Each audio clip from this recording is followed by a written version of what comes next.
YouTube, what's going on, man? It's Father Dark, and it's Monday morning, and I just there's something that's been going on the last couple of days with all the videos I've been making. I try to not revisit things too often, simply because I just don't think that's good practice, right? But the last couple of videos that I've made have had nothing to do with matchmaking whatsoever, like nothing at all. Yet probably I'd say 40% of the comments that I've been getting have been people who have just been coming in and trying to redirect the video into talking about the problem being with matchmaking. And like I said, the videos had nothing to do with matchmaking, but people just keep talking about it. They're saying that, like, the last video I made was about toxicity in regards to Ninja saying that he was quitting over toxicity. And something to just clarify about that really quick. I used him as an example, but outside of like what he does or what he doesn't do in the game, it's not possible for me to care less. I don't watch Ninja. I don't follow him. I don't pay attention, but he's been all over the Twitter feed and the Reddit feed in regards to people debating if the game is too toxic or not. But the point that I'm making is that people just kept coming into the comments and saying, well, the game would be less toxic if we didn't have the matchmaking. In the previous video before that, I don't even remember what it was about, honestly. I'm getting to that point in age. I couldn't tell you. I'd have to go back and look. But like I said, I know for a fact it had nothing to do with matchmaking because I've tried to stray away from that. I covered EOMM and matchmaking a lot. In a lot of earlier videos. So I've tried to stray away and talk about other things that are more relevant and stuff, or at least that I see the community is talking about. But like I said, even with that video, the one before last, people just kept talking about matchmaking. Now, the thing is that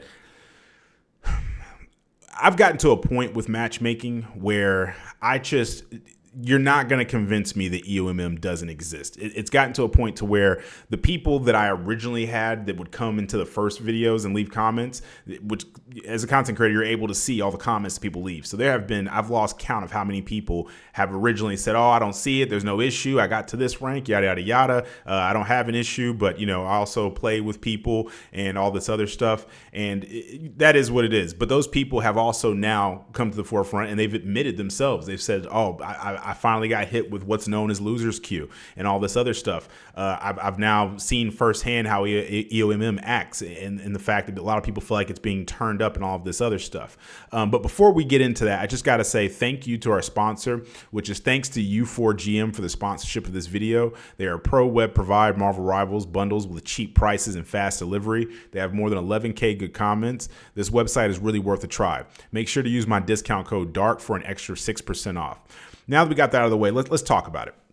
All right, because people want to talk about matchmaking, so let's talk about matchmaking. All right, so like the thumbnail says, you all are never going to be happy. The issue here is that there is this misconception with matchmaking and why it exists to begin with. All right, now I just got to preface and say, I don't personally agree with it, but I don't have to agree with something to understand from a business standpoint why it exists. I'm not getting paid by these people. Any type of sponsorship or promotion I have is outside of the game, and it's very prevalent, like the one that I just said and did. But I'm not in their pockets. I'm not hoping to shill for them so they'll invite me to any kind of event. I'm a family man. I'd rather be in my house playing video games, talking to you guys on YouTube and keeping it real with you than sitting here lying to your faces, or, not really your faces, but you get the point I'm making.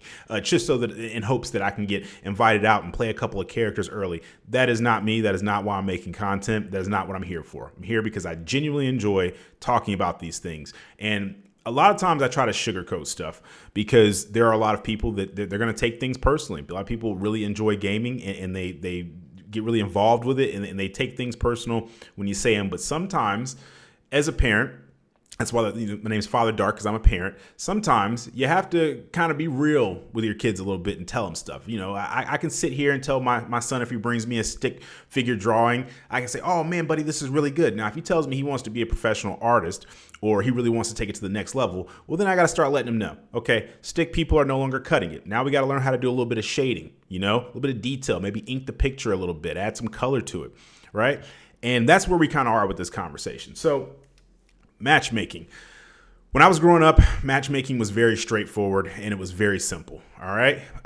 They basically had a ping, which is just like how far away from the server you are. And when you click the button to queue up with other people, it simply put people in based off of connection or maybe a couple of other factors. But they were not using algorithms to the extent they're using now that were taking into account all of these different things to try to manipulate players. This is something that's happened over time. Now, the first time that I ever noticed that there was serious, and I'm not saying this is the first time that it existed, this is just when I first noticed it, was with Modern Warfare 2019.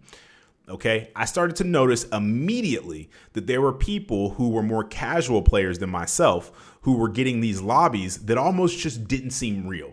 So the people weren't using any type of movement. They weren't using what was considered the best loadouts and meta and all that kind of stuff. They would just run out in the open and stop and had very little movement, very slow reaction time, all of these things. Meanwhile, in my lobbies, everybody bunny hopped, slide canceled, drop shotted, did literally every single little thing that you could do to gain some type of advantage to win. I was playing against people, even though I play on a controller, I always use a controller that has like paddles and stuff like that. And at the time I was just using a regular controller. So I'm like, how are these people still aiming and shooting at me and drop shotting at the same time? That's not possible. You'd have to take your fingers off of the joysticks to be able to do that. That's when I started learning about not modded controllers, but when you get like elite controllers, like what I use a Microsoft Elite controller and it uses paddles. So that's when I started learning about paddles and all these different things and stuff. And there was just a lot of other stuff that I started realizing. That's when I really started paying attention to other content creators and watching videos on what are the best loadouts, because there are some loadouts that are just better than others. If we both get into a fair 1v1 in close quarters, my SMG is not the same as yours, but I could make it the same. And there are certain ones that are just going to perform better than other ones. And like I said, in these more what they call now protected lobbies, people just use whatever they want to. There would be people running around with sniper scopes on SMGs. And a red dot on a sniper. Like people were just using whatever they wanted to. They were having fun. They were having a great time. It wasn't that serious. My lobbies, everybody was toxic. Everybody's like playing like their lives are on the line and they're playing for some $1 million tournament, all this stuff. And the point that I'm making with this is that, like I said, this is the first time that I saw manipulated matchmaking. Now, when it first happened, people said, oh, well, you're just being a conspiracy theorist. You're just paranoid. The reason why, your lobbies look the way they look is because you're just bad at the game. Get better. Now, the people saying this to me could not beat me in a 1v1. Some of these people actually knew personally and knew that they weren't that good at the game. They're friends. They're people that would get absolutely dusted. But then, as time went on, people started to really be able to show how to get into these different lobbies. First, it started with VPNs. People would start using VPNs and they'd make it seem like they were somewhere that they actually weren't. So they would actually be able to get into places that had easier lobbies and manipulate the algorithm. Then people started doing what's known as double boxing. They would load up on a new account that was fresh, and then they would load themselves in once the match started and then back the other account out. And you'd get put into these lobbies where people just did not shoot back at you. People did not have movement. They weren't using the best loadouts. So then you started having content creators who normally in their own lobbies could only maybe get 10, 15 eliminations at the most, who were dropping 40, 50, 60, 70 eliminations. And people are going, wow, this person just must be really, really good. Well, they're not bad, but at the same time, though, they're basically doing the equivalent of being LeBron James and then going to a middle school and dunking on people and passing it off as that they're doing this against people in the actual league who are on a similar skill level to them. And like I said, this is something that I saw firsthand. I saw it take place. I saw over years how people denied it. They lied about it in fear that their content wouldn't be as good or people would really care. Now it's to the point to where there are literally creators who do this on purpose and they do not even lie about it or conceal it anymore. I can't remember the guy's name. There's a guy on TikTok, a younger guy. At one point last year, he was loading, when this was still a Call of Duty channel, he was loading into matches, and not only was he double boxing, he was triple boxing. This man was playing squads, and he had 3 burner accounts that he just showed. See, a lot of content creators, they were being smart. They were actually hiding their menu screen, their loading screen. And they were doing this under the guise of saying, well, I got people that are going to try to queue up at the same time as me and stream snipe me. Nobody was trying to stream snipe them. Or if they were, it wasn't that big of a deal to them. What they were really doing was concealing the fact that they were loading in with a bot account to get the easier lobbies, making them the host. And then as soon as the match started, they would back out so it would seem like they were just solo queuing, when in reality they weren't.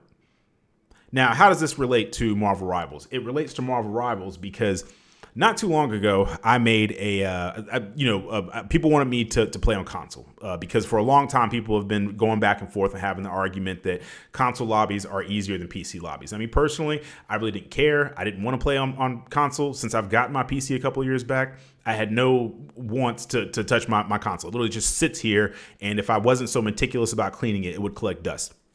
But because I got tired of people asking me and I thought it'd be a good video, I loaded it up to see. I was able to surpass my rank that I have been stuck at on PC. I was able to surpass it, listen to this, in 3 days of me playing. If you look at the actual amount of time in the video, you can look up the account, go back to the videos, find the account name, you look it up, you're going to see that I maybe have like 9 or 10 hours, maybe 12 of ranked. I honestly think that's being really generous. I'd say like 9 hours, maybe 7 or 8 on ranked for that console account. And I was able to surpass my rank that I have been stuck in literally since season 1 when I started playing ranked.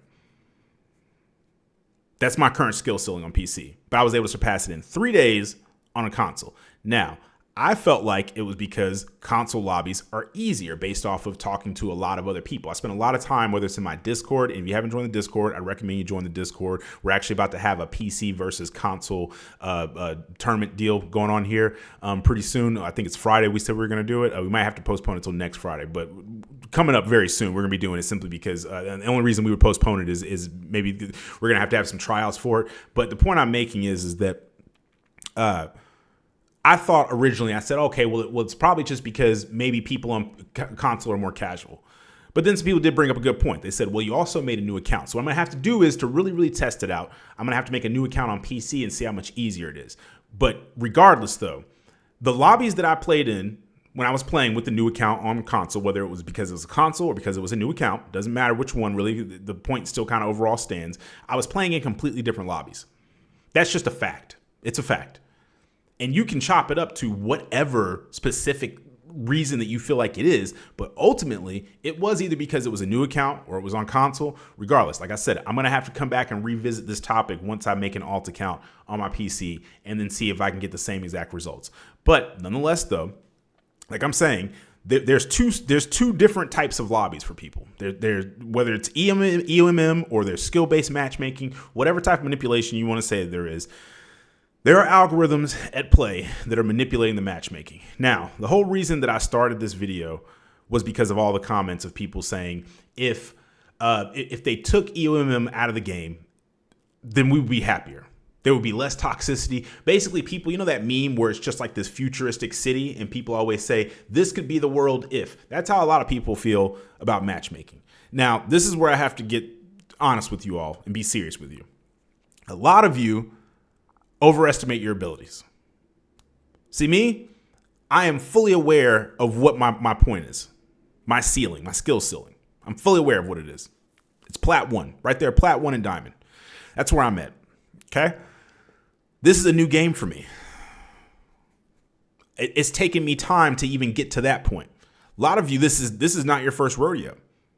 You actually do understand the mechanics and what it takes to be good at this game. I've had to learn. And I've never denied that whatsoever. You are not going to find one video where I say I am the best player in the world, I'm goated, all this other stuff. No, I'm above average at best. That's just what it is. There are people that are far better than me, and there are people that I come in contact with where I'm like, have you ever touched a controller or a keyboard and mouse in your whole entire life?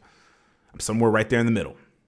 But a lot of you have this ego and pride about you to where you think that you're way better than you are. And that is because your matchmaking has been manipulated. Now, the reason that we even have this level of manipulation is through rigorous analytics. And what are the analytics people don't know? It's all the data that gets compiled over time. Now, I'm going to give you an example, right? Back with Call of Duty, skill-based matchmaking, everybody hated it. The reason that people hated it was because the 90% of players that were just average and below, they enjoyed it because they got to actually have fun and compete. Not compete, but you get what I'm saying. They got to load into the game, get a bunch of eliminations, feel like they did something, and then log off because they're in these protected lobbies where people like me and other 1.5 and above KD, I think my KD on COD is somewhere around 2.4, 2.5. People like us never got to come in contact with these people because we could play against them blindfolded. It's completely different levels. No differently than my son's going to be playing baseball this summer. It's his first time. Why would I put him up against MLB players? That's ridiculous. He's going to get discouraged, just like any normal person would. I know a lot of people think like, oh, no, I wouldn't. I'd love to play against those people. I'm going to learn. Brother, after you get absolutely slammed a handful of times, you're going to want to get off the game. And that's where the point that I'm making comes in at. So you had skill-based matchmaking in Call of Duty, and Call of Duty, because people for literally 4 or 5 years straight complained about skill-based matchmaking, they actually lowered the skill-based matchmaking. They tuned it all the way down for like a week. And it was really weird because I actually noticed it. I said something to a friend of mine while we were playing. I was like, I don't know what's going on. I assumed it was because like a new game or something that came out. Maybe like a lot of the players were playing that. So it was just more casual or something, because when there's less players, you do have to turn down skill-based matchmaking. But I didn't know. I was just assuming. So I said, hey, it's weird. I feel like this week I've just been breezing through these lobbies like it's nothing. It's not even, it doesn't even feel like normal lobbies for me. And he was at the time like a 0.4 KD player. So for him, it was still challenging, but at the same time, because we were playing together, so it tries to match you like in between. So it was much harder for him, a lot easier for me. He didn't really notice a difference, but I did. Come to find out, a couple of months later, they came out and they said, hey, a couple months back, we turned off skill-based matchmaking. Not turned it off, but we lowered it drastically to where it was almost non-existent. And you know what the data said? A lot of people quit because they were getting slammed. Now, this is the point that I'm making to you all, right? A lot of you think that if they were to take away the algorithm that they have, that it would solve everything. No, it's not going to solve everything. Same thing with skill-based matchmaking. So many people thought that they were these amazing Call of Duty players because they were in these protected lobbies. They didn't realize that they were the ones that were being protected. They were the sheep, and the wolves were being kept out by a steel gate. When they opened the doors to the gate and the wolves came in, all of a sudden the sheep were like, oh, whoa, what's happening? And I have seen this I've seen it firsthand. See, me, the reason why the game treats me the way it does on my main account is because I am persistent. I don't care what it is in life. I am persistent. I was raised to never quit. That is how I was raised. I was raised by a Marine. You do not quit. Matter of fact, the word doesn't even exist in my vocabulary except when I'm using it in moments like this to tell someone that I do not quit. But me personally, no, I don't quit. I will get beaten over and over and over again. And on some Captain America type stuff, I'll get up and say, I could do this all day long. What you got? That's all you got? Huh? That's all you got for me? We're going to keep going. We'll tangle all night if we got to. But a lot of you, that is not how you are. I know for a fact because you come in my comments and you tell me, I play 2 matches, I get off, and I get off for the rest of the day. Now, I'm not going to put you down when I say this. It's just a fact. That makes you a quitter. Okay? That's what it makes you. Now, you can rationalize it however you want to. You can say, well, I'm gaming the system. I got 40 auto counts because, EOMM. I'm not denying that. But you're still a quitter. When you face adversity, you quit against it. Me, I keep going. Now, is one better than the other? Who am I to say? No. But it is the nature of the fact of what it is.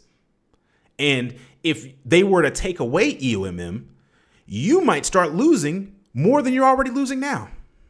Let's just think about that for a second. Now, does this apply to everyone? No. There are some people out there that are actually just goated at the game. But the point that I'm making is that there is no real perfect solution. EOMM tries as hard as it can to keep people at a 50% win rate. Do some people go below that because they're like me and they're hard-headed and persistent and they just keep playing even after they lose? Yeah.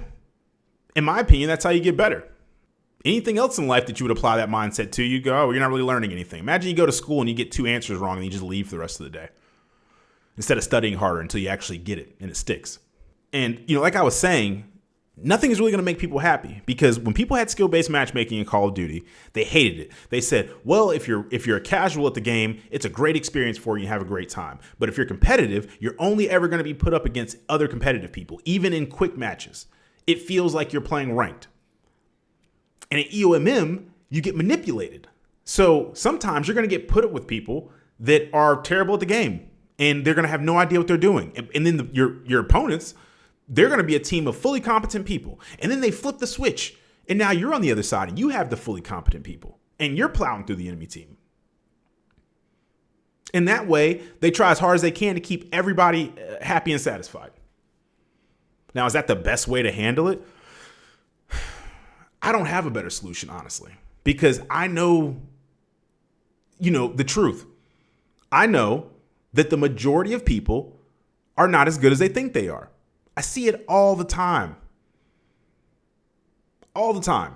See people who come to me and say, oh man, I'm so good, I'm so goated, man, I be doing this, I do that. And then I get into a match with them and they're hiding around a corner, scared. Tanks. We're not talking about a healer, we're talking about tanks. You're scared to push up, but you're goated though, right? You got DPS that have no idea what they're doing half the time. You got these Iron Fists that live in this world where they really do think they're Iron Fists. They probably got the Iron Fist pajamas and stuff, Iron Fist blankets. And then you jump on the game and you go 3-14. I see it all the time with my own eyes. Are you going to tell me I don't see it? You can sit here and deny it and debate it all day long. You know what that's going to do for me mentally? Nothing. Not a damn thing. Like I say all the time, I know y'all are tired of hearing it, but I'm tired of having to say it, honestly. I have been gaming longer than most of you have existed. Just think about that. Before you were even conceived into this world that we're in right now. I was a little tyke playing Sonic the Hedgehog. Disney's Aladdin. I got any real OGs in here? Remember any of that? Huh? Street Fighter. Original Street Fighter. I'm sorry. I'm sorry, you all. I know. It's hard to accept the truth. You guys know like the 5 stages of grief right now. While you're listening to this, you're going through the first one. That's anger, right? Pretty sure it's anger. It might be denial. I'm pretty sure it goes anger, then denial, bargaining, all that kind of stuff, right? But that's what you're going through. You're angry right now. You're hearing me say this and you're like, who is he to tell me that I'm not as good as brother? I'm just telling you the facts, man. It is what it is. And changing the matchmaking so that it actually does become this random thing is probably not going to work out the way that you want it to. No differently than when Call of Duty took away skill-based matchmaking. Like 90% of the same people that were saying, take it away, I don't want it anymore, just let me have actual randomness. And then people like me and people even better than me got put in their lobbies. All of a sudden, I don't want to play anymore. I think I'm going to go play a solo player game now. I don't want to play GTA on single player mode. People so scared they don't even want to play any form of multiplayer anymore for fear they might run into more wolves. That's where we are with it, And once again, am I saying the EOMM doesn't exist? That is the antithesis of what I'm saying. That's not what I'm saying at all. Oh, it definitely exists. Just like skill-based matchmaking. For years, people denied it. It exists. It wasn't until Call of Duty themselves officially came out a tweet and said, yeah, no, we do this, but we do it for a reason. It's like that scene from that movie, like yeah, you can't handle the truth. Like you can't handle it. A lot of us can't. Truth hurts, And like I said, are there exceptions to everything that I say? Of course there are. There is no fine, clear-cut thing. I don't care what it is. There's always an exception to everything in life. A lot of you are actually goated, and you are really good. But unfortunately, the difference between this and Call of Duty is Call of Duty may seem like it's a team-based game, but you can actually carry in that game. In this game, there's only so much carrying you can do when you're put up against a full team of competent people on your skill level. And you have people that have no idea what they're doing in this game. I don't care how nice you think you are, you're going to get slammed just like anybody else. This is why people complain about it. Because it's a thing. But like always, you're welcome to disagree with me. It's probably not going to change my mindset on it. I've seen too much over time. And I'm not saying that, I know everything, but I do matchmaking though. I have seen a lot with this. I've seen it go from no matchmaking to whatever the hell type of simulation that we're living in today. So is what it is. And like I said, I don't have a perfect solution to this at all. I'm not even going to sit here and pretend to have one because I don't. I'd be lying to you. It will take a much brighter, smarter mind than my own to figure it out. And like I said, maybe it's something in between EOMM and skill-based matchmaking that we have to do. But at the same time, the reason why these companies do this to begin with is because it does have a higher retention rate for players than games that don't. And there are some exceptions to that. You look at like CSGO. Now, I don't know about CSGO. I don't know if they have any form of like matchmaking manipulation or anything like that. But I think that game is what we have to call it an exception. There's always going to be exceptions and stuff. But for the most part, though, most people that are loading into a game do not want to load in and be slammed. The whole point of playing a video game is for people to escape from reality. In reality, most people are going to lose this stuff when they go up against better people. If you go onto the basketball court right now and you don't play basketball, and there's a bunch of guys that constantly do, and they're really good at it, they're really in shape, they wear the weights and stuff so they can make it to where they can dunk easier when they're not wearing them and all that kind of extra stuff. I don't play basketball like that, so I can't tell you what they do. But let's just say there's a bunch of LeBron James down there. You got the Lakers down there, and you go down there and you get slammed. But in a video game, you can convince yourself that you're actually good at it because you can press some buttons on a keyboard or a controller. And because they manipulate the matchmaker from time to time. But like I said, I've already talked enough about this. It's been 25 minutes, but people wanted me to cover the topic so bad, so I'm covering it, right? And we're already at the 25-minute mark, so I'm going to go ahead and wrap it up. But like I said, let me know in the comments what you think. You're more than welcome to disagree. Just keep it respectful, or we go ahead and mute you and get you up out of here. I'm too old to deal with people trying to go back and forth with me in the comments. I'm not dealing with that nonsense. But I do appreciate you all for listening, and this is Father Dark, and I'm out. I'll catch you in the next one.